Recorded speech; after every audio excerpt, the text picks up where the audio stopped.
大邺城是印朝王都，亦是我的故乡。我自幼离开大邺，回来时，我失去了一切。好！哎呀，厉害呀！天圣年间，应天帝在位时，我已是最好的时代。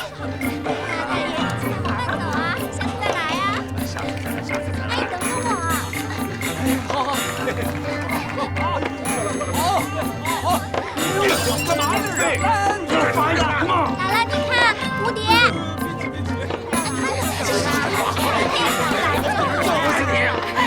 六爷来啦！公子进来呀！为我喝一杯酒都是你的。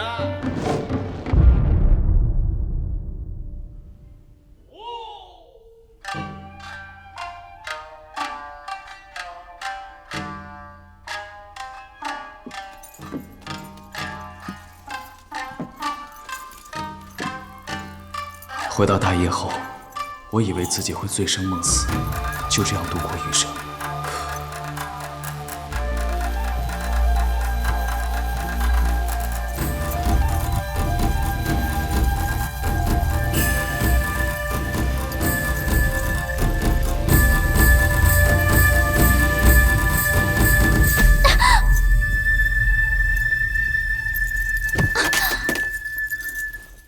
可是。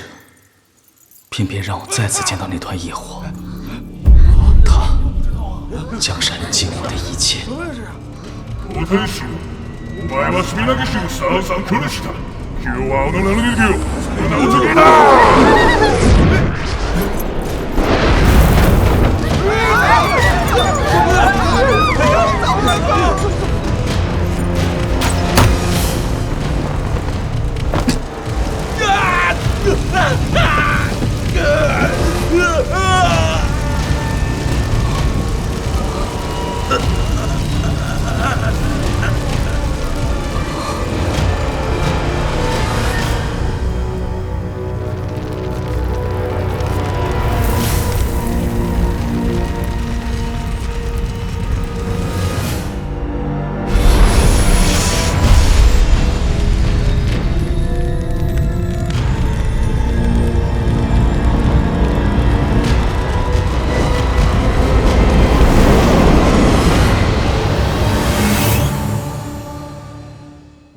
大印王朝，天下9门，掌管律法的法定门下，重要的司法机关天照府，和民间传承100年的城隍庙，是相对而建。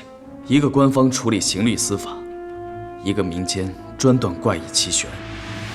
没想到，互不干涉的2司，却在这个案子撞上了。尚书大人，您用茶。用个屁呀！ 死的人是我的儿子王天赐，不管是人是鬼，我命你们天照府和城隍庙2司7日之内必须破案。要不了7天。谁呀？谁？哎，他打了人啊！这谁呀？嘘。哎呦，这都什么时候了？你还在这醉生梦死？呀！ 哎呦，各位城隍庙大人，这是我们天照府的捕快石浩轩，他当时就在云烟阁，这不青楼酒仙儿吗？根本就不是什么山鬼作案，分明是有人故意行凶。包厢里除了死者和出入歌姬的脚印之外，还有一个人的脚印。歌姬脚步轻盈，步子且小，但这个脚印分明是个男人，步伐沉稳有力。 且进入包厢时步子迈得小，离开时迈得大，可见是凶手早已经窝藏此地，行凶后仓促离开。人呢是由内而外自己燃烧起来的，肯定是吸食了什么易燃之物。要想知道答案，只能去问一个人：谁？死掉的王天赐。这个我们在行，这个案子还得交给我们。我们天照府的仵作一样能够从尸体当中找出答案。你行了，案子。 就交予你们天照府，7日之内必须捉拿凶手。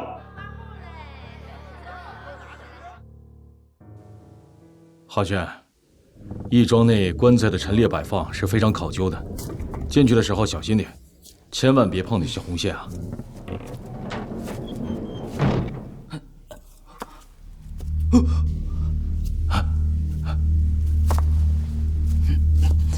皓轩，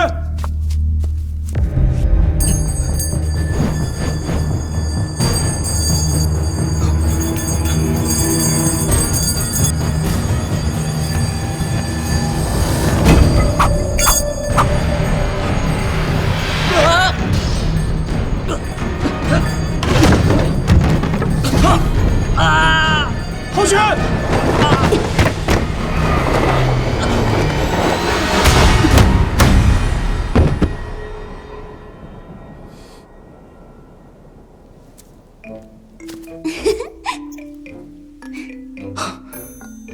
徐思雨，死丫头，怎么是你啊？少轩，咱们好久没见了。干嘛呀？咱俩最好别见面，每次见你就得倒霉3天，你再碰我一下就倒霉3年。少轩，你怎么一见面就欺负我？人家可是个女孩子。女孩子，躺在棺材里诈尸的女孩子，我还是头一回见。别闹了，你俩一见面就吵得我脑袋疼。思雨啊，说说尸检的情况。整个尸体都被烧焦了。从燃烧的状况来看，内脏燃烧得很彻底，很难分辨出具体燃烧物是什么。不过，我在他的咽喉处找到了解忧散的残渣。解忧散是朝廷的禁药。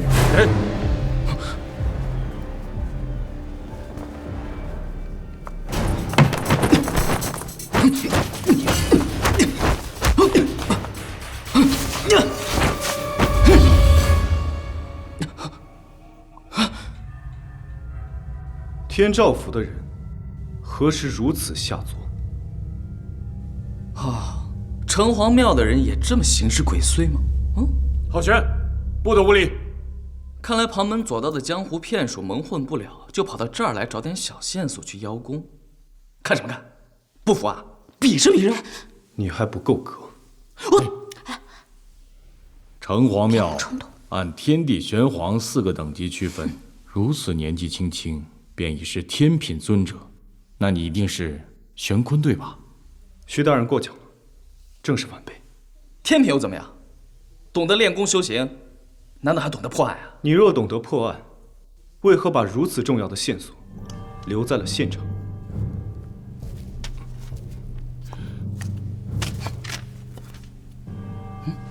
窝桑文，正是窝桑国的从元火符。从元火又叫宗元火，是窝桑国传说中业火山鬼中的一种。相传从元火的前身是一位叫宗元的修行者，因为被冤枉偷了香油钱而死，从而心怀愤恨，变为山鬼，专杀多行不义之人。凭这道鬼画符就能编出一个吓唬小孩的鬼故事，不愧是城隍庙的天品尊者，厉害厉害！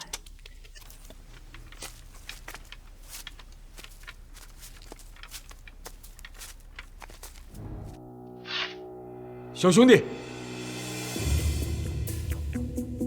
你确定为了此案值得这么做吗？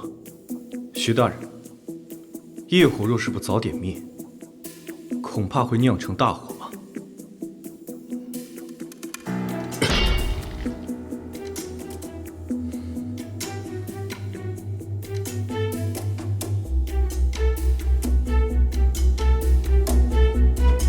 根据在场酒客听到的窝桑语和现场留下的各种痕迹，当时的情境应该是这样。お天使の、お前はスミナギシルさんさん殺した。今日はおの名の理由、すぐなおとげだ。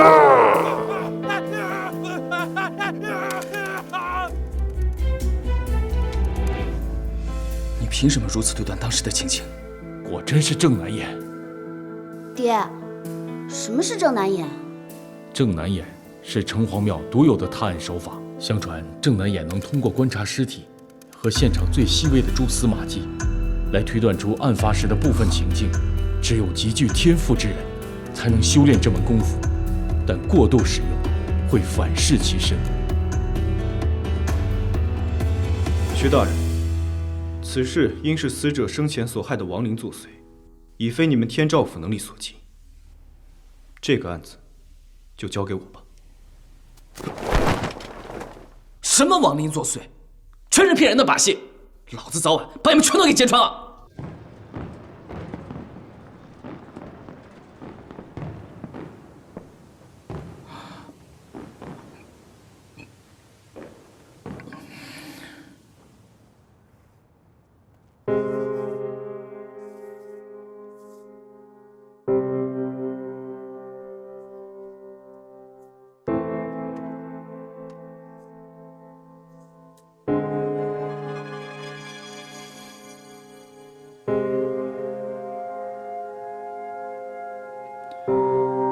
姐姐，你能永远陪在我身边吗？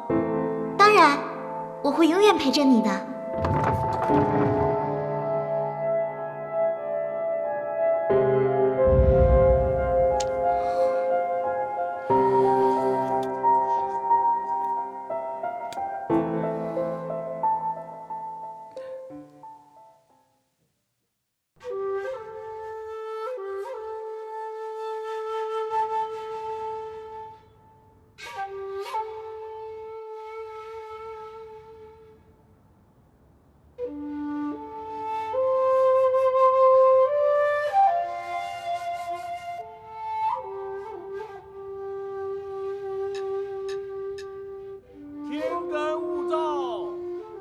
小心火烛，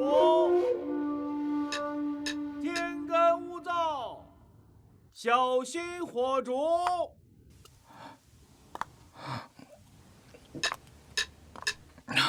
天干物燥，小心火烛。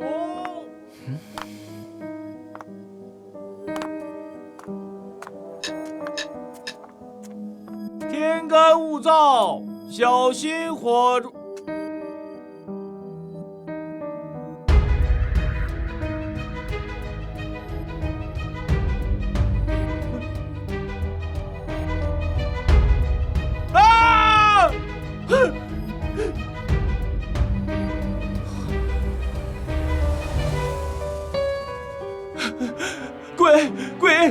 鬼啊！别胡说，哪有什么鬼？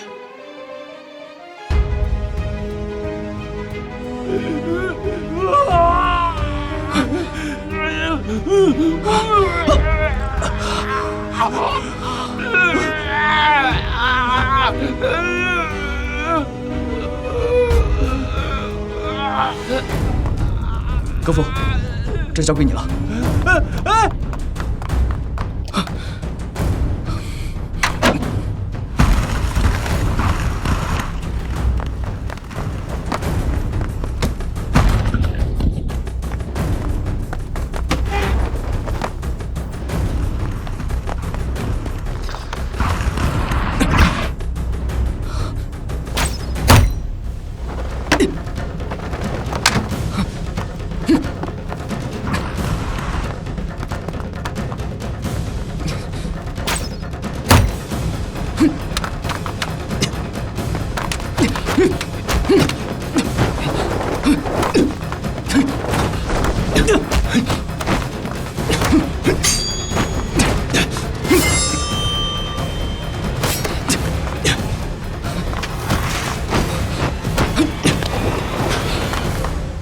下作！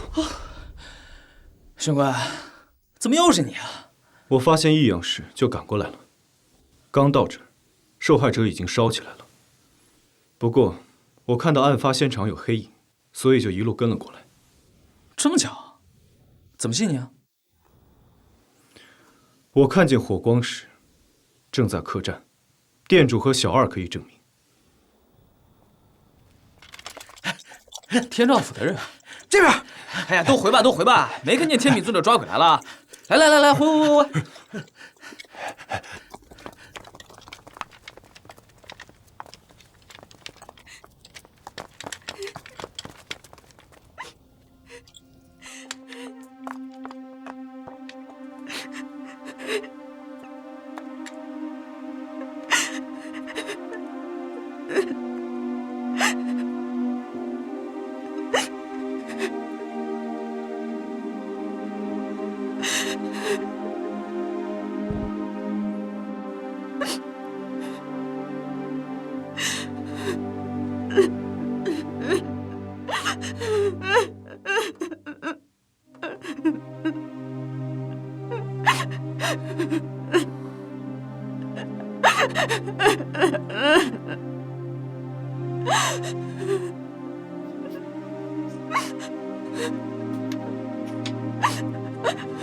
拔舌火符，是谁想拔掉徐大人的舌头？什么意思啊？传说窝桑国有一位男子，因为总是说三道四，挑拨是非，终于犯了众怒，被割舌而死。而这个人怨念太重，变成了山鬼，专拔多事之人的舌头。我爹已经死了，你还这么诋毁他的情谊？我看你才是那个应该被拔掉舌头的人。我说的只是一个传说，无意冒犯徐大人。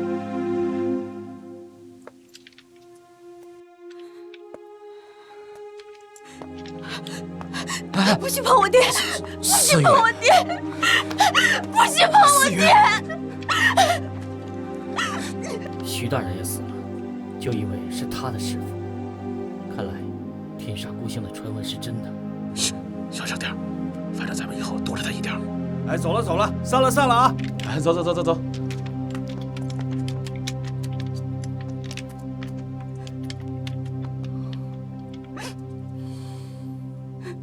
我当时正在巡夜，忽然嗅到一股奇怪的香味儿。什么香味儿？我也说不上来。结果我看见一团绿色的鬼影，可吓人了。这都是凶手的障眼法。案发时，凶手就在附近。我缉拿凶手的时候，却不想遇到了城隍庙的玄坤，这未免也太巧合了吧？石浩轩，我们这次城隍庙来帮你们天照府复查山鬼案，你扯到我们玄坤做什么？此人几次行迹可疑，明显有问题。我看有问题的人是你，谁不知道你是天煞孤星？说不定徐大人就是你克死的。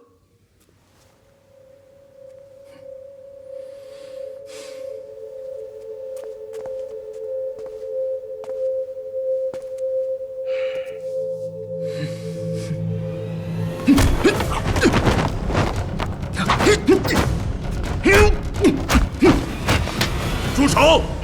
石浩轩，你太放肆了！这位更夫明明已经看到鬼了，你还在那磨叽什么？这个案子交给城隍庙吧。大人，我师父死得不明不白，怎能草草了事？这案子我们必须彻查到底。石浩轩，你还以为这天照府的主城是你家老爷子呀？传我的命令，把这个案子速速交接给城隍庙，就此了结。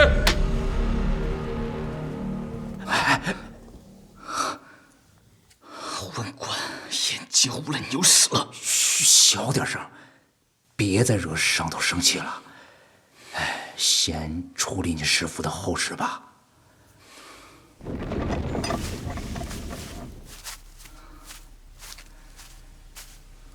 你劝劝他吧。辛苦了。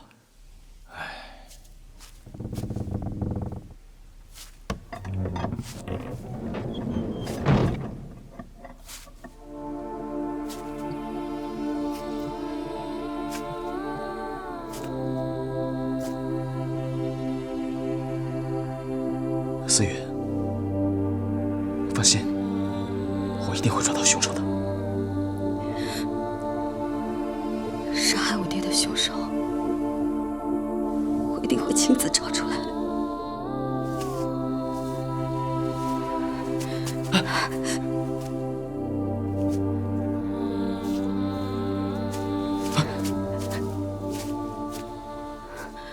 这个是在我爹胃里找到的。是天照府捐宗架的分类标。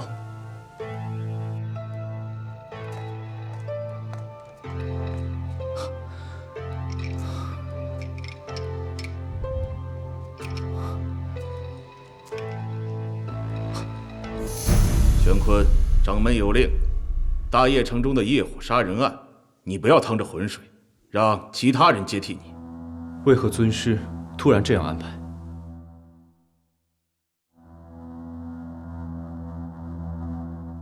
？20年前的业火案，城隍庙曾经设下法坛消业，却还是没有阻止业火的到来。上一代几位新法玄庙的天品尊者也都在此案中陨落。你是我们城隍庙100年难遇的天才，你不要趟这趟浑水。若是这样静静地看着业火的明灭，那城隍庙的存在究竟有何意义？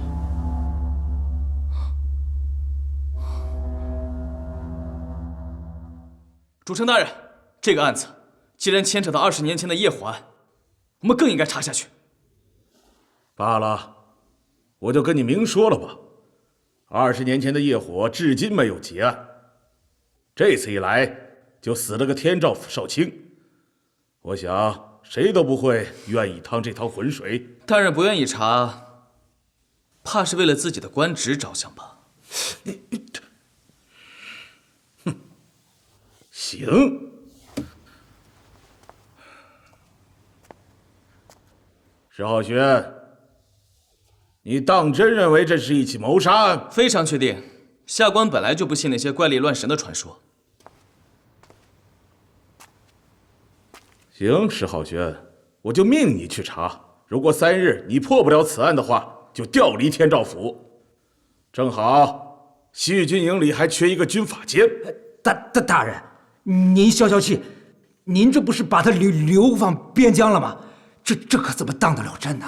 当真，下官愿签着军令状，3日内若破不了案，我就去边疆放马。石浩轩，如果3日之后你查不出真相的话，到时候你休怪我不念与你父亲和你师父的同僚之情。哼！谢大人。大人，你们是不是已经有什么线索了？没有。没有，你签什么军令状？真相就在那儿，等着我们去查。不好了，不好了，城北药房有火灾！快！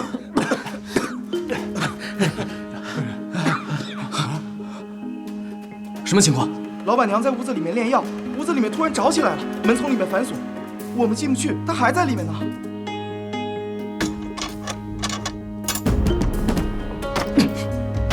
都让开！又是什么枪？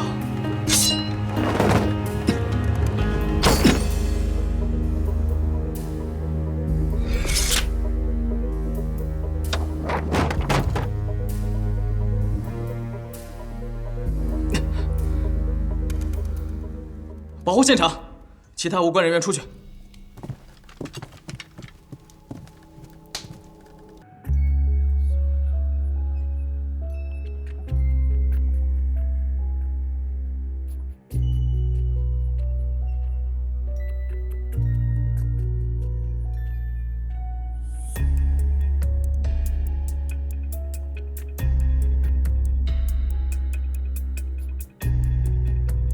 现场并无打斗痕迹，也没有其他出口。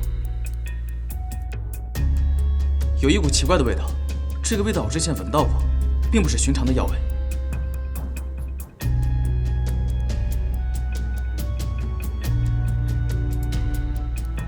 石浩轩，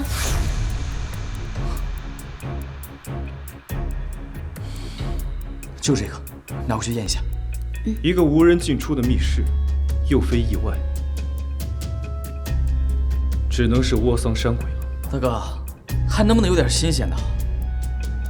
秘术火符，相传有位窝桑国将军想纳一个叫阿菊的姑娘为妾，可是他的正妻吃素陷害阿菊，诬陷他打碎一个名贵的器皿，受不了冤枉的阿菊以死证明清白。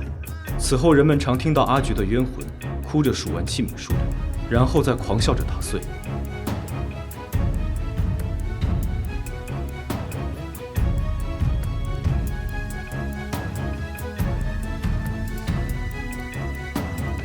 案发现场的情况与火符传说惊人的一致，所以果然又是山鬼作祟。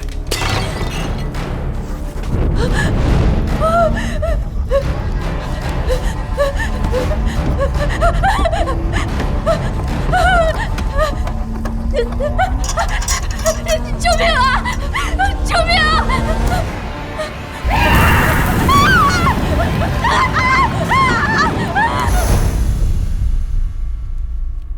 果然又是山鬼作祟。我告诉你，别总跟我说这些神神鬼鬼的。等一下，这次为什么你又来了？是不是来毁灭证据的？婆婆姨啊！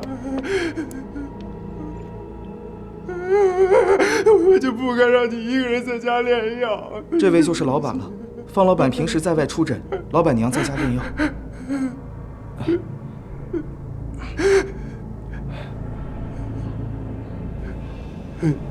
大人有什么话尽管问就是了，小的弟知无不言。方老板，你的妻子平时都什么时候炼药？她一般每日的卯时到辰时会在炼药房配药。你是什么时候出诊的？我4时出诊，方才回来，就看见我家婆姨，都是我不好。炼药房的窗户平时都是这么紧闭着的？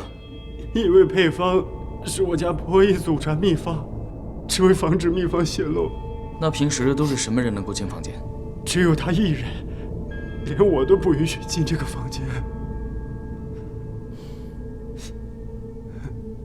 你今天出诊的是哪户人家？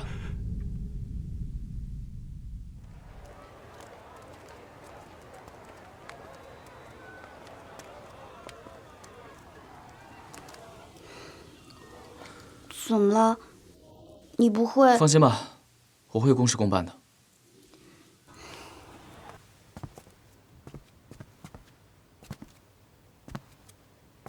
赵夫人到。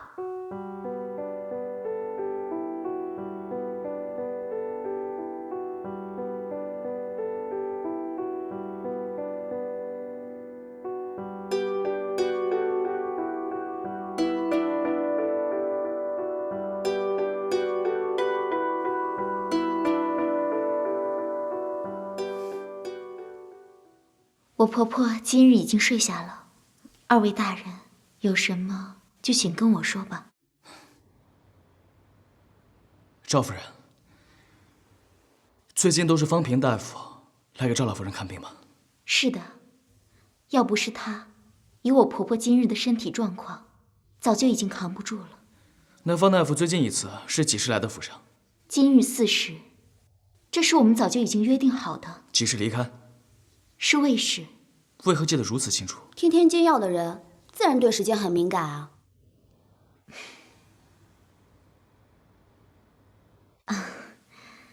二位大人，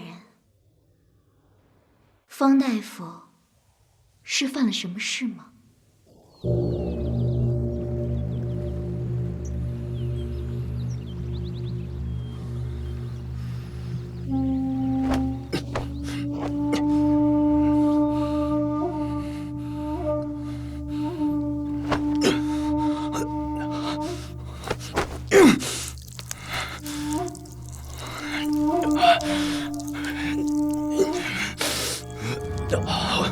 命犯3凶：欺杀、破军、贪狼，3方4正，竟然是杀破狼的命格。你是何人？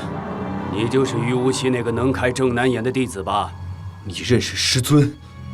倒是蛮熟的。小子，你可知屡次使用这双正南眼的后果？轻则失明，重则命陨。那你为了破案，屡次使用正南眼，就不怕大限将至吗？你究竟是谁？为何要来找我？以你的天赋，留在城隍庙只会被埋没，不如加入我们，便可以突破你自身的极限。你是炼命师？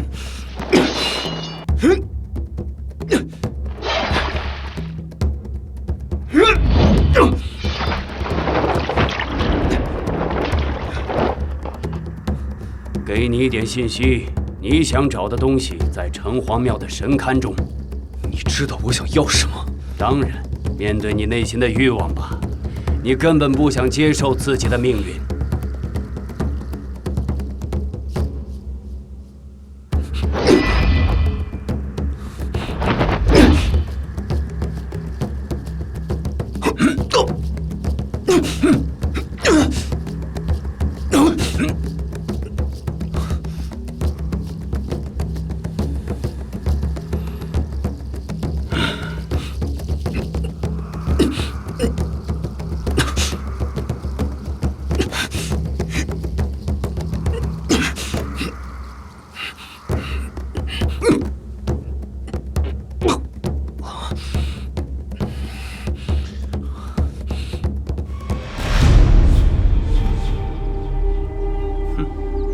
我已帮你缓解了修炼正南眼带来的痛苦。我不需要你们邪魔歪道的帮助。小子，终有一天，你会需要我们的。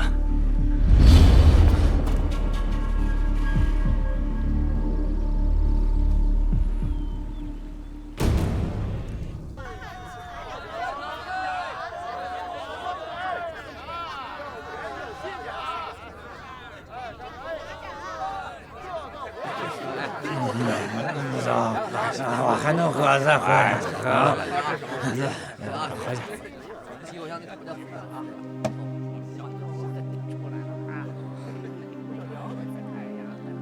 我妈妈说了，她是天煞孤星，揍她！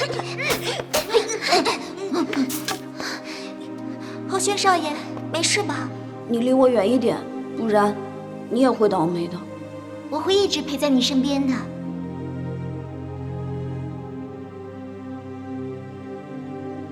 你说过你会陪我一辈子的，你是我石家的丫鬟，我不允许你嫁。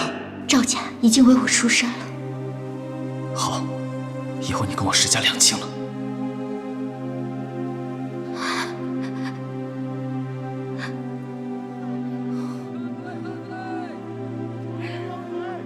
你就买一枝花吧，你就买一枝吧，就一枝。求求您了，你就买一枝吧。哎呀，坐着坐着，我真求求您了，公子，您就买一枝吧，就一枝，真的。老子的钱你也敢偷？您就买一枝吧。他偷的，他偷的。小乞丐，别跑，别跑！小乞丐，别跑！嘿嘿，别跑，给我回来！喝酒就能破案了？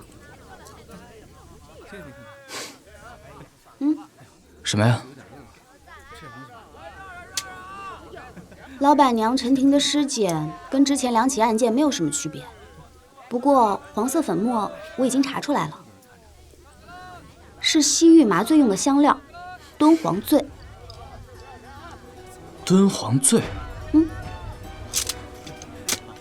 我们把这3个凶案并到一起分析一下，找到其中的关联点，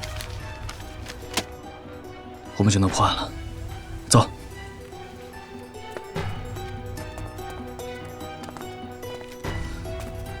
师傅武功高强，一般人近不了身。除非这里不是第一案发现场。师傅应该是先被人制服，然后送到了这里，伪造了业火杀人的现场。那话又绕回来了，一般人无法近他身啊。但熟人可以。你看，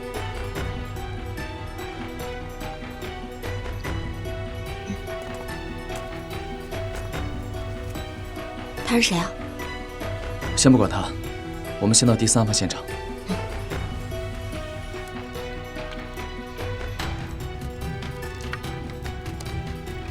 炼药当天，可有发现可疑行迹？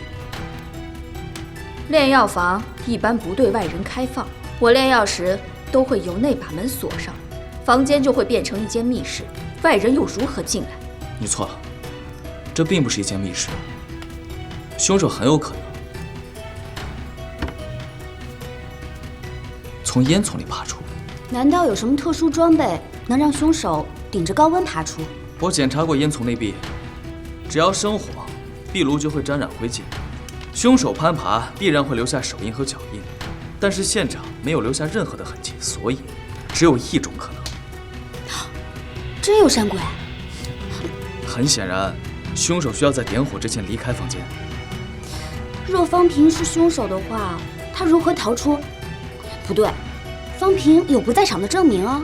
的确是完美的不在场证明，但是有一件奇怪的事情你没有发觉。什么？方平在回答问题的时候，好像是有备而来。大人有什么话尽管问就是了，小的弟知无不言。要是如此，可方平不会武功啊，除非凶手还有其他人。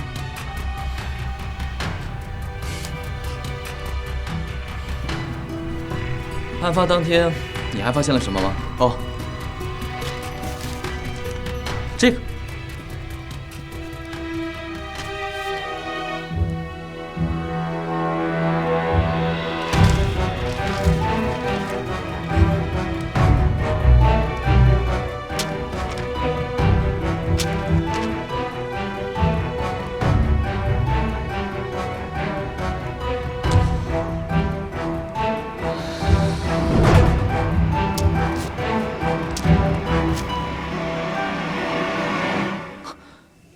我知道他们的办法了。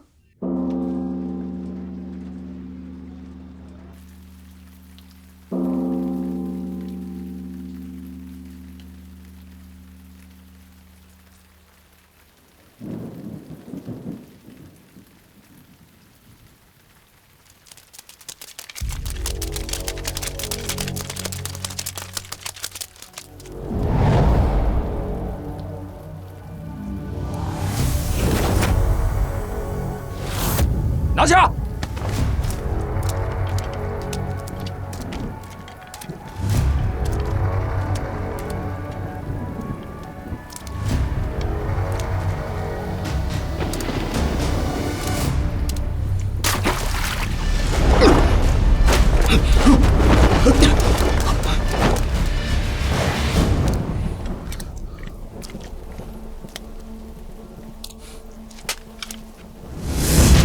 上！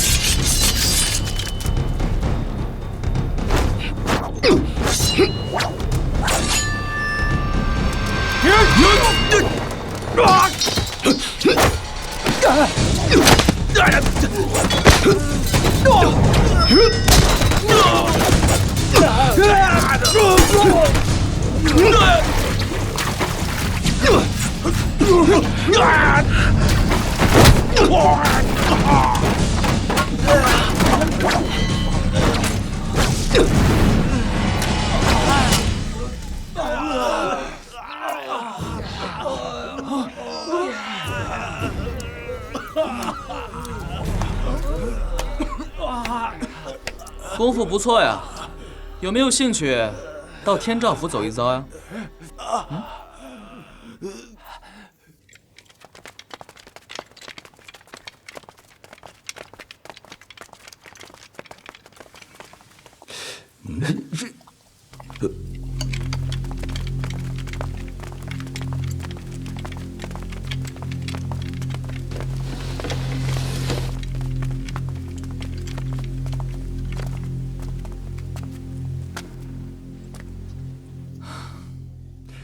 石浩轩，你怎么还把城隍庙的人给抓来了？石浩轩，3日期限已到，案件进展的怎么样了？大家马上就会知道真相了。那究竟谁是凶手？他们3个人都是凶手。石大人，当时我可躺在您怀里呢，王天赐的死跟我无关。石浩轩，你别血口喷人，要拿不出证据，我们城隍庙不是好欺负的。哎，各位大人息怒，各位大人息怒，这其中肯定是有什么误会。浩轩，快解释解释，要不然你可捅了大娄子了。其实根本没有什么山鬼杀人，真相就是玄坤、藤基、方平他们3个交换杀人。藤基很了解王天赐的为人，所以提前备好解忧伞，让他去包厢里面吸食，然后来到众目睽睽的大厅里跳舞，给自己提供了完美的不在场证明。天照府和城隍庙可是把云烟阁上上下下都搜了个遍，也没有找到解忧伞。我又哪来的解忧伞？你别着急啊，真相就在这儿。这个是方平药物名单。我发现方平经常给云烟阁的窝桑女子看病，虽然人数众多，但是在这群窝桑国女子当中，只有藤基一个人，是王天赐经常会顾的。方平给藤基开的都是些简单的妇科用药，但是也夹杂着一些其他的药品，而这些药品就是解忧散的配方。藤基从这些妇科药里提取药材，配出解忧散。王天赐拿到解忧散后，习惯性的到包厢里去吸食。不过这次他不知道，自己已经提前吸食了会自然的特制灵粉，只需要有人用勾兑的酒去引燃就行。按照计划，方平来到房间，布置了山鬼索命的现场。石大人，这都是你个人推测，完全没有证据啊！医者仁心呐，就因为我经常去云安阁治病，你就怀疑我？我先来说一下第3起夜祸案。方平之妻陈婷死于自己的药房中，一个绝对的密室。但是再严密的密室，只要一点小设计也可以杀人，你说对吗？天品尊者玄坤。方平在家算准了时间出诊，并安排凶手提前进入炼药房，只需静静等待陈婷来炼药，然后杀掉她。在布置成山鬼杀人的现场后，用烟囱脱身离去。而这个人正是武艺高强的玄坤。你也说是密室杀人，如果我是凶手，我还怎么能脱身？当然可以了。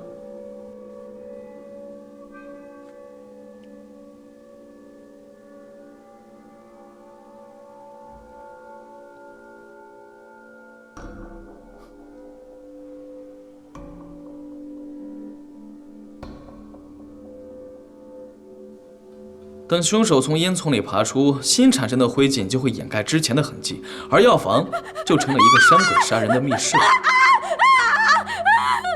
既然我是凶手，为什么还要多此一举，用郑南眼帮你巡查真相？这个就是你的聪明之处了。但让我开始怀疑你的是，为什么每次发生命案你都会出现？石浩轩，你磨磨唧唧说了半天了，证据呢？回大人。案发现场有人看见了鬼火的存在不假，但是他们都服用了解忧散和敦煌醉，产生了幻觉。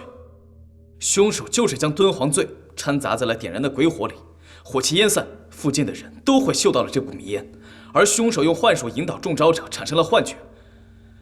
这是我在案发现场发现的竹条，这种竹条用于制造精密岩甲。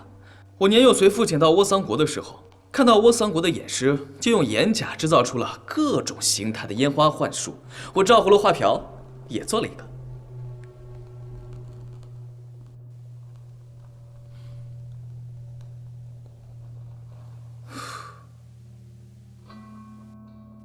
凶手就是利用这种烟花幻术迷惑众人，让大家都以为这鬼火乃是妖邪索命而来。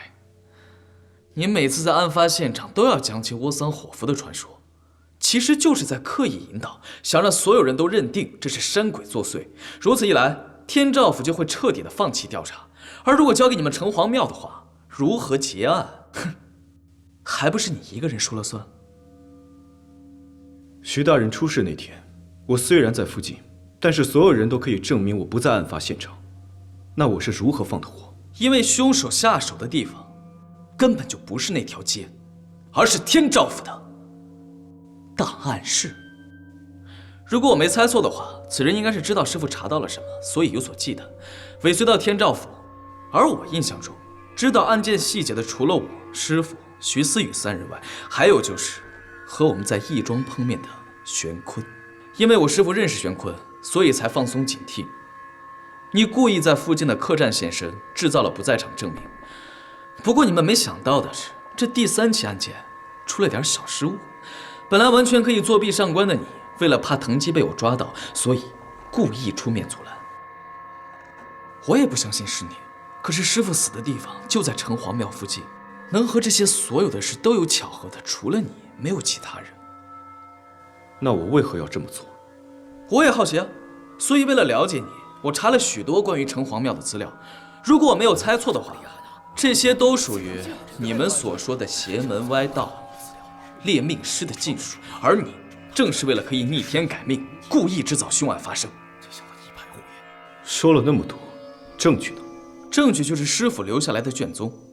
我查了你的身份，20年前夜虎案后，城隍庙收留了一个窝桑国潜阴氏后裔的弃婴，而猎命师又是窝桑的后裔，所以我做了一个大胆的猜测，你就是那个弃婴，是潜阴氏的后裔。一派胡言！是不是胡言？我们只要查阅更高级的卷宗即可。夜虎案的卷宗仍在封存中，只要主城大人下令，便可查阅。少轩，差不多就行了。天降正义，照耀大业。我们天照府查案，何来差不多一说？恳请主城大人公开卷宗。恳请主城大人公开卷宗，还小人清白。事已至此，天照府今日定不能存任何苟且。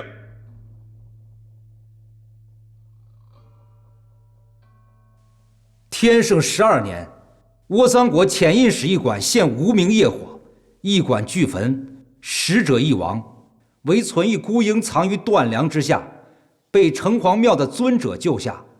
后城隍庙设坛宵夜，推算此婴命犯天煞孤星，招致山鬼作案，业火烧死上百家眷，城隍庙亦损伤数名天品尊者，了结此案。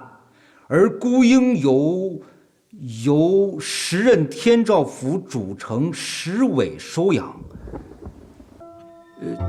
我不信。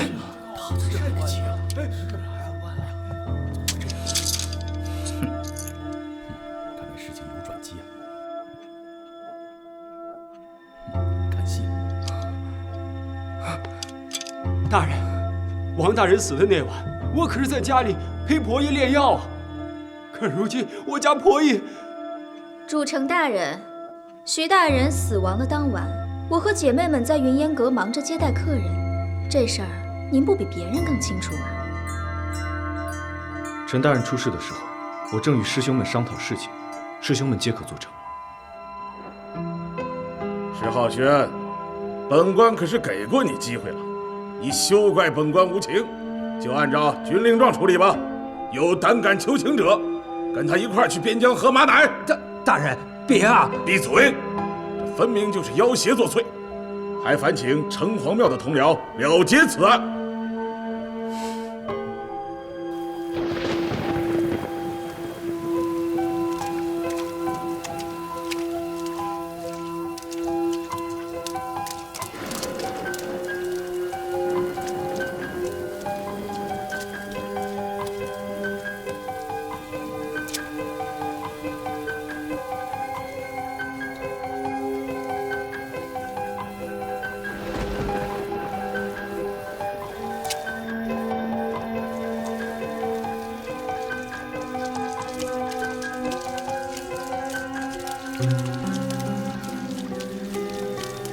事情肯定不是我们看到的那样子的，一定会查出真相的。可是凶手是山鬼啊，捉鬼的案子就交给城隍庙就好了。你不可以这样，你要振作起来。你不要再跟着我了，我是天煞孤星，再跟着我你也会死的，你明不明白？石浩轩，你不是一直不相信鬼神之说的吗？为什么你要相信天煞孤星这种无稽之谈呢？我也不想相信我是天煞孤星，可是我身边的人一个个都离我而去，为什么？你告诉我为什么？我不知道。如果你真的是天煞孤星的话，苏阮儿为什么没有死？为什么我没有死？你不就是想让我离开你吗？我不会离开的。你要去边疆放马，我就陪你去，就算死，我也愿意。你以为你是谁啊？你代替不了他。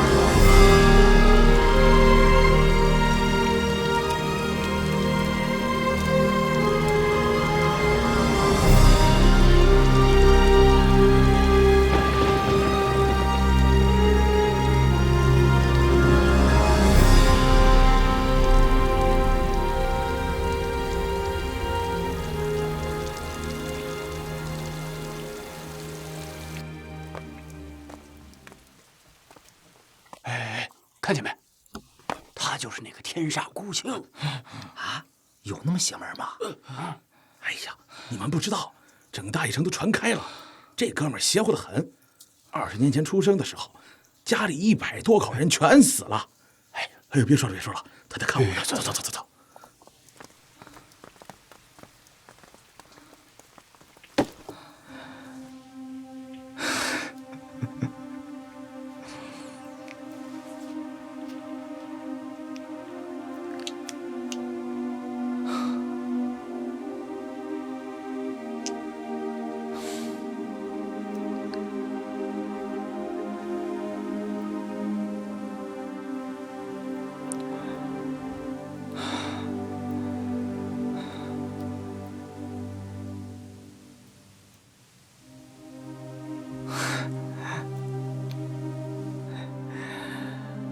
你也是来看我笑话的吗？仅凭卷宗上那一言两语，就要否定石大人这么多年对你的感情吗？那你对我呢？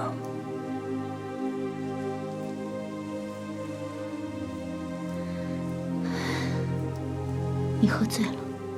我没醉，是你醉了。你怎么会心甘情愿地过这样的生活？你开心吗？我自己选的路，开不开心我自己清楚。多想回到以前的生活，有天，有你。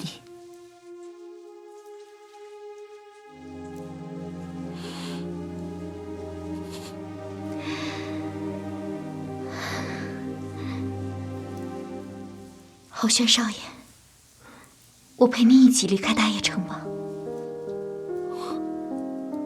我陪你一起离开大业，我们回到从前的日子。让，你终于愿意跟我一起走了。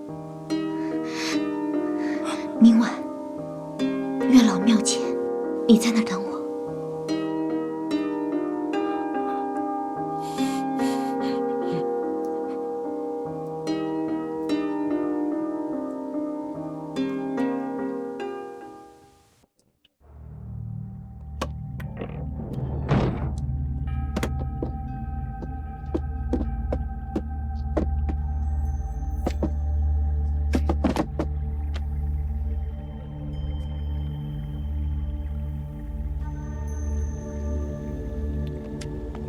玄坤，你在干什么？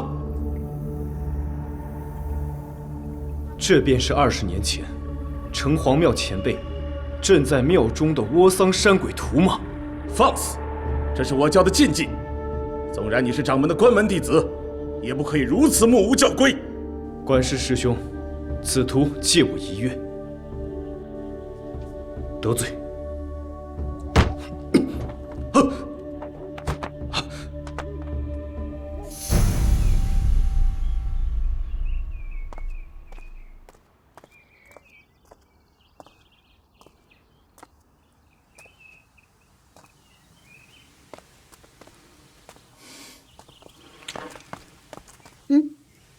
干嘛？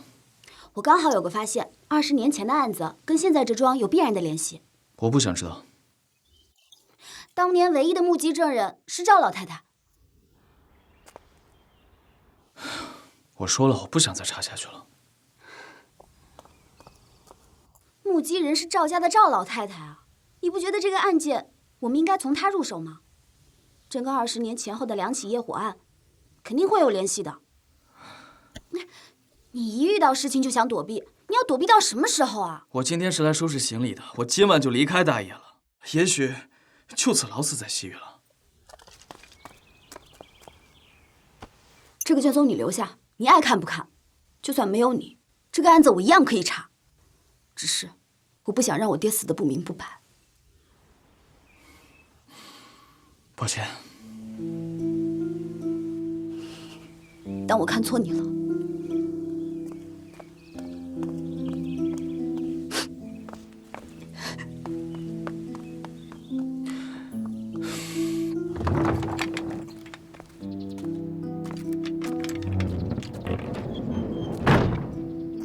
你不会因为我怀疑你是凶手，特意过来躲我吧？我有话要跟你说。吓我一跳，我还以为临走之前还得挨顿揍呢。我觉得你上次说的对，只是有些逻辑点没想清楚。奇了怪了，你还替我说话来了。可是已经晚了，我已经不是天照府的人了，这案子跟我没关系了。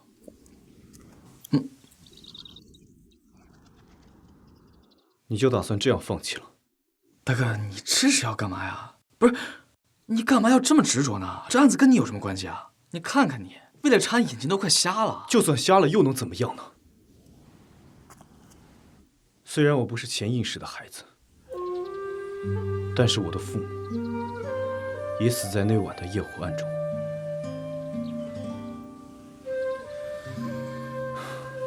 你的命格是天煞孤星，我的命格是杀破狼。你儿时所经历的所有的一切，我都能体会。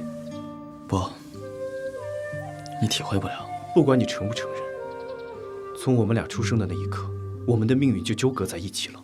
而如今正好是揭开20年前夜火案真相最好的时机，也是能揭开我们身世千载难逢的机会。你知道山鬼在窝桑国叫什么吗？叫夜火五灾。20年前的夜火案死了5个人，如今再死了3个，一定还会有人死亡的。你就忍心这样撒手不管吗？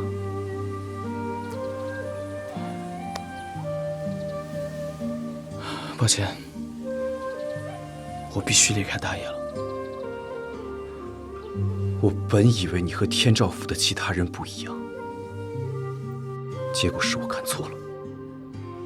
告辞。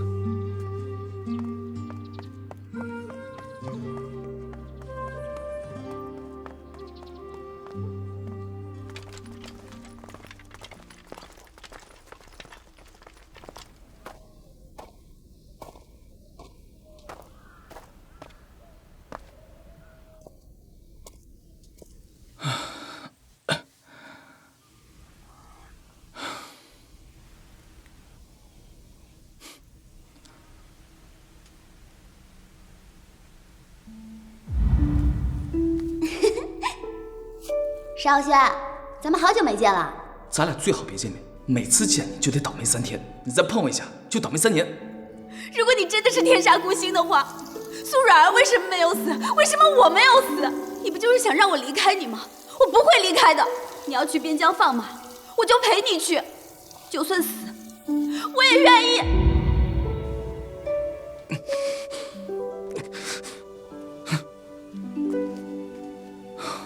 你知道山鬼在沃桑国叫什么吗？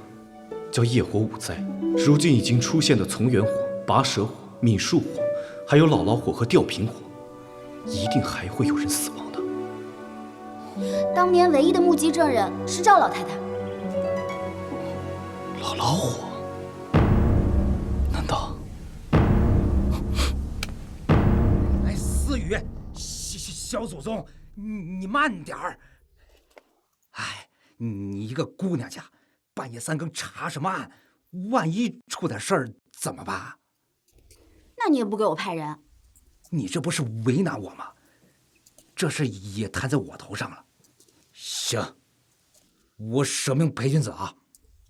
哟，现在你不怕了？我怎么不怕？我虽然是个文官，但好歹也是个男人。行，出什么事儿，我还能帮你挨几刀。哼，这还差不多。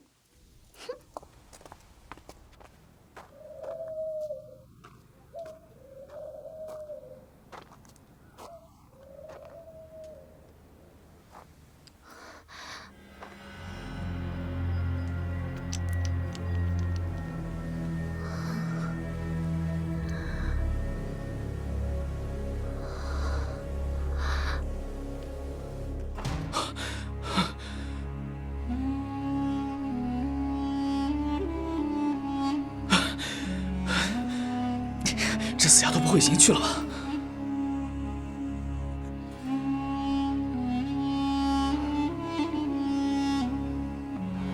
白大人，这里有些不寻常，你小心一点。啊。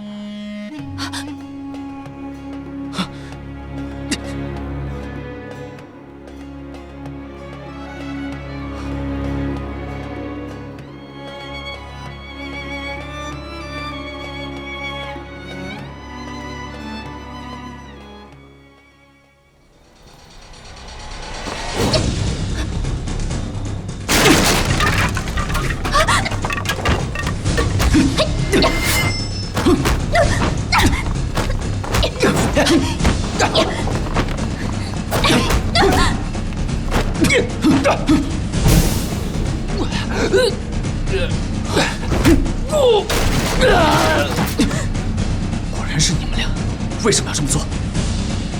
这个问题，你就留到地下去问。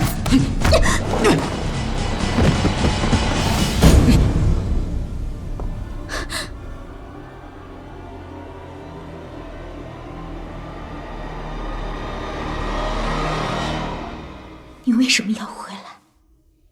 直接离开大业城不就好了吗？为什么？我以为你真的心甘情愿的跟我一起离开大业，原来你是在利用我做你的不在场证明。我早该想到姥姥火的寒夜对你来说是再合适不过了，你早就想摆脱病中的婆婆了，对吗？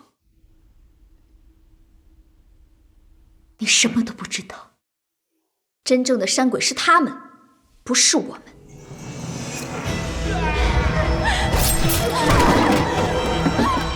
10年前，大印北伐倭桑国，王天赐随军出征，他不敢在战场上正面杀敌，只敢在倭桑国杀无抵抗的村民，割掉他们的头颅充军功。我的家人就在其中，男人被杀光，女人被带回大印送入青楼。我就是在那儿再次遇见了王天赐。从那时起，我就想为我的家人报仇。他生前，我故意给他讲了倭桑山鬼的传说，让他知道，他犯的罪早晚会有报应。我出身贫寒，在陈家药房学习，期待有朝一日能够出头。可是师傅的女儿又丑又凶，根本就没人娶她。为了能获得师傅的医术，我才牺牲了自己。可是这恶婆娘平日里蹂躏我就罢了，还根本不把师傅的药方传给我。在她眼里，我还不如几个罐子，所以我要杀了她，拿回本就属于我的药方和尊严。我嫁入了赵家后，赵老母亲一直嫌我是丫鬟出身，多放刁呢。后来我才知道，赵家之所以提亲，完全是因为赵郎体弱多病，为他冲喜。后来赵郎跟我婚后，身体逐渐康复，婆婆依然刁难我，总是以我无法生育为由，逼我喝各种不想喝的药品。某日，赵郎突然病发身亡，我发现赵郎的死是因为替我喝了那碗参茶，后来才明白，婆婆早就想让赵郎休了我另娶，赵郎不肯，她便要下毒手，却误害了赵郎。我们的确是交换杀人了，可是我们有错吗？无论如何，也不能用杀人来解决问题。生活逼我们毫无选择，但是你现在还有得选，要么跟我一起离开大野，假装一切都没有发生过；要么跟他们一起被灭口。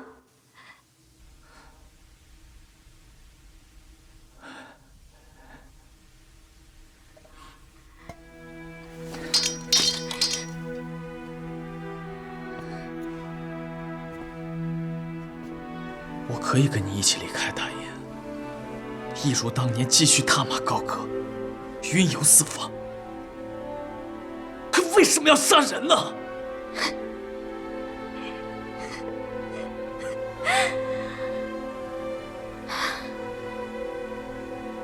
其实，我早就应该跟赵郎走的。所以你约我离开大野，就是在骗我，在利用我。你根本就不会跟我一起走，对不对？不！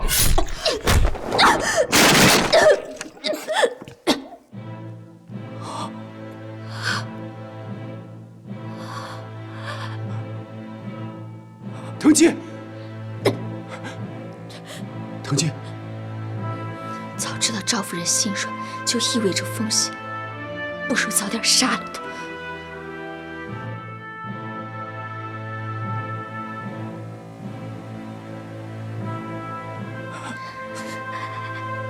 如果有来世，你还是我的翱旋少爷。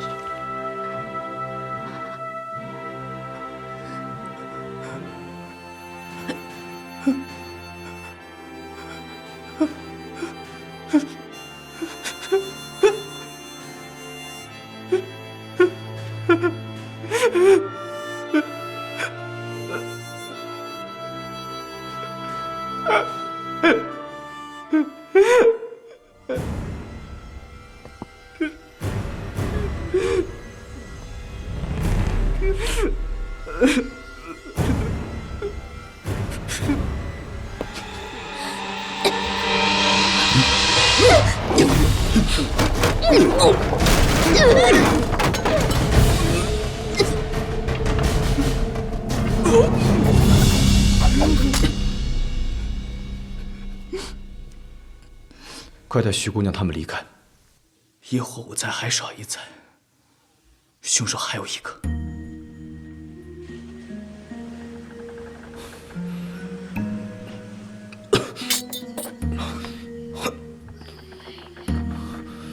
玄坤，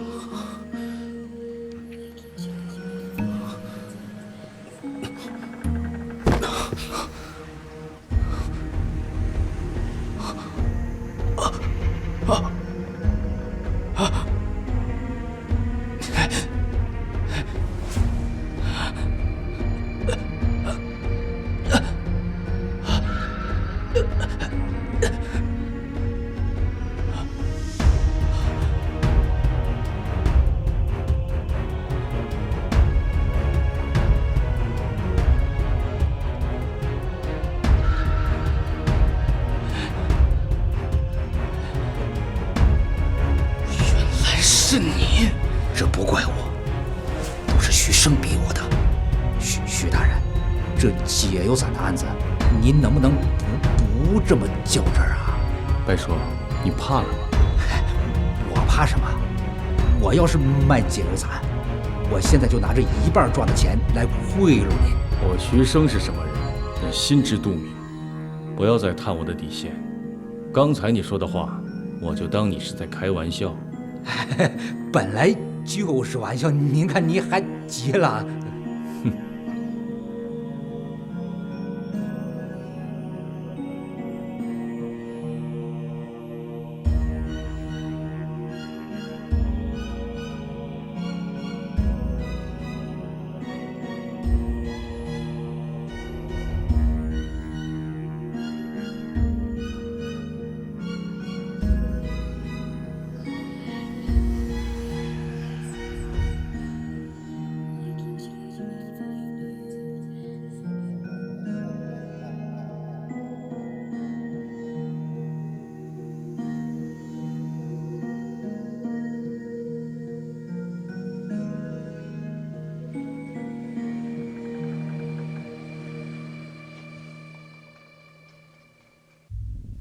我本来以为腾基办完第4个案子就可以结束了，所谓的第5案本来是不存在的。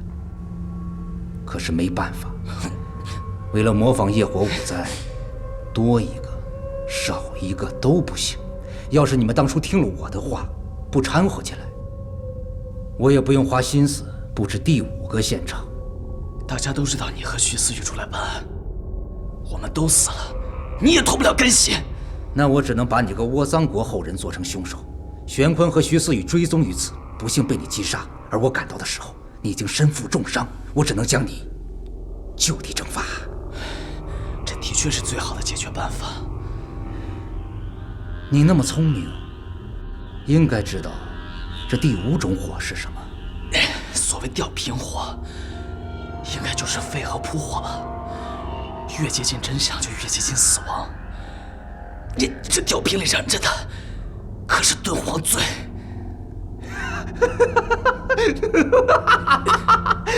不错，不错，是敦煌罪，是敦煌罪。表面上看，你找了3个人交换杀人，其实他们所杀的每一个人都是你想杀的。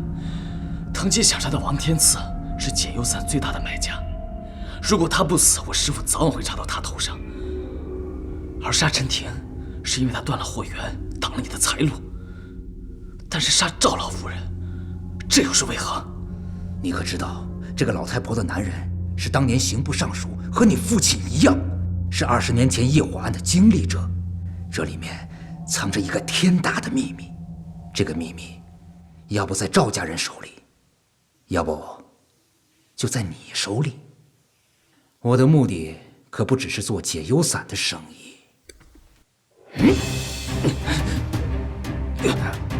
给你一个机会，把石伟留给你的东西给我，我给你一个痛快。我要现在给你，岂不是我现在就死了？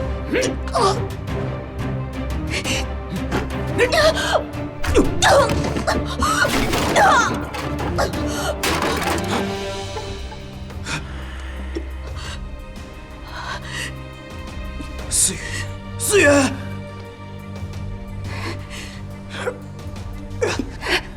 思雨，忘了，这还有个仵作。怎么，这么多年吃药，耐药性变强了吗？可是没有用啊，早晚你俩都得死。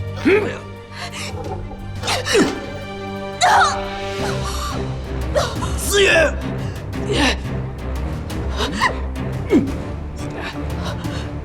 徐思雨，你骨头挺硬啊。瞎了，打不过他的。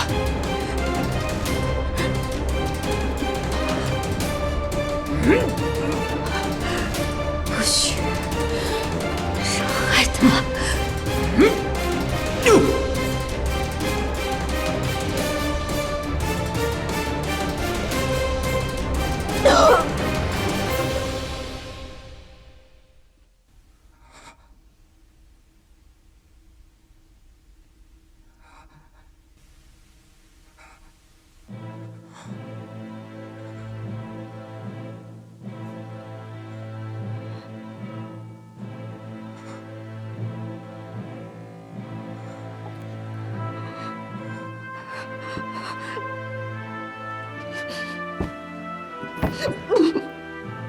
你是猪吗？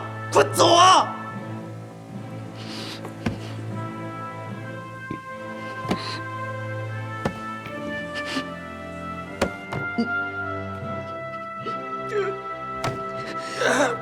你赶不走我的，你再也赶不走我了。傻瓜，你怎么那么傻呀？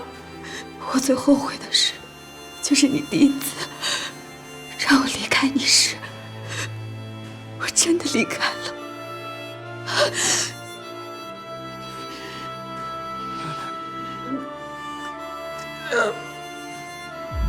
放开我！放开我！看着干嘛？赶紧走啊！走！就你个小矮子，还想英雄救美？打他！我那次特别后悔，如果你赶我走时我没有离开，是不是在你身边的就不是苏然？苦等10年，终于等到你回到了大业城，可是你眼里永远都只有苏然儿姐姐。软儿，你别走。虽然我知道你心里再也容不下别人，可是喜欢你是我一个人的事。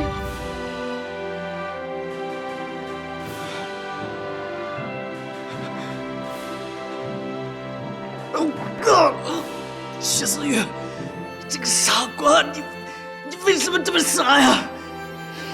只要有我在，就不会让任何人伤害你。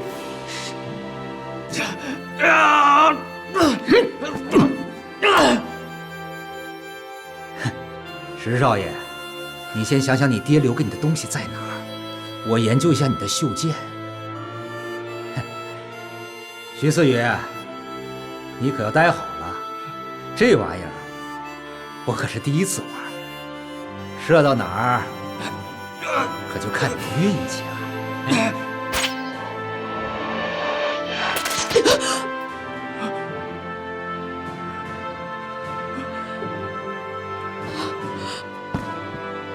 雪，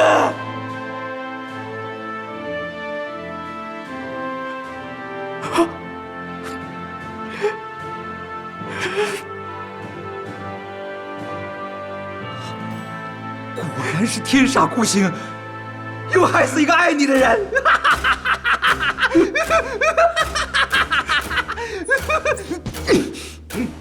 玄关，你怎么会没事？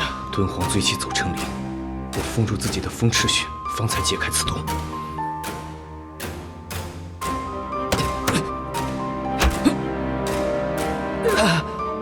小子，风池穴不通，你可还跟得上我的速度？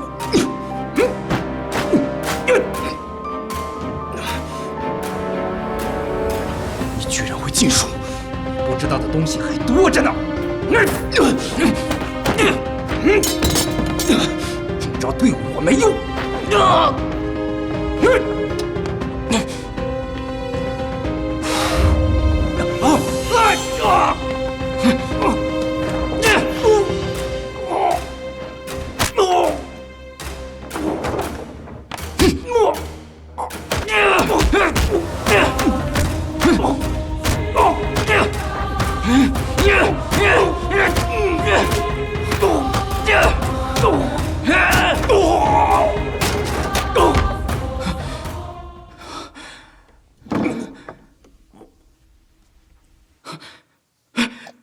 思雨，思雨，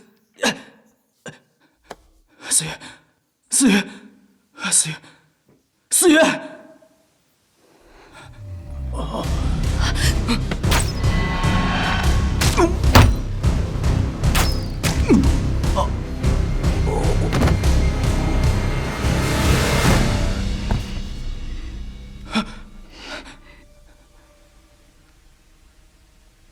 死丫头，死丫头，你醒醒啊！你不说我赶不走你的吗？你醒醒啊，死丫头！别担心，白叔，当时他并没有伤徐思雨的要害，没想要她性命。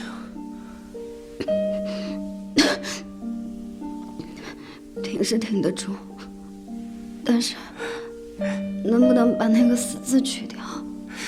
你之前不是说碰我一下要倒霉3年吗？现在你抱着我，还不得倒霉10年啊？就算倒霉一辈子，我也愿意。行凶者方平、滕基已经认罪，苏软儿和首恶白叔都已经伏法，4人交换杀人案至此了结。破获此案的石浩轩智勇双全，特准其回归法定门天照府任少卿。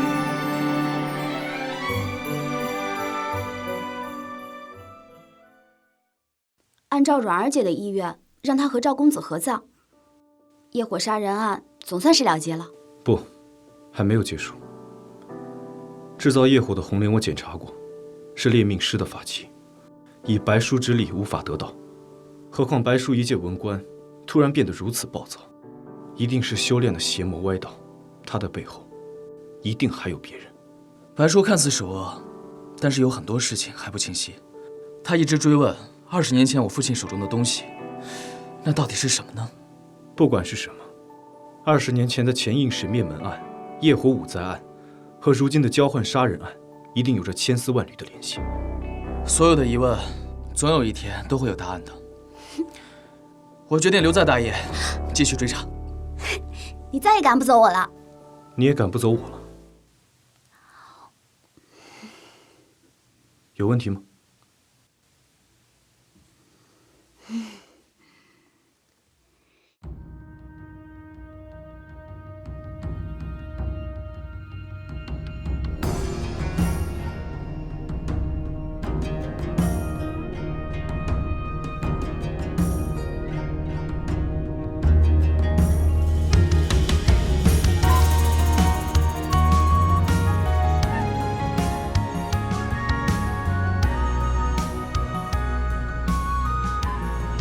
听说天煞孤星和杀破狼都已经出现了。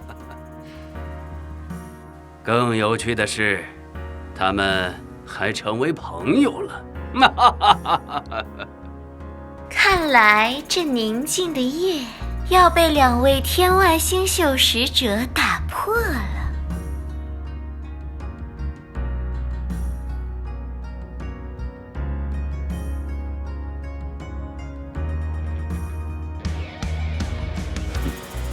那么接下来，游戏开始。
少府内断是非，城隍庙里盼归内。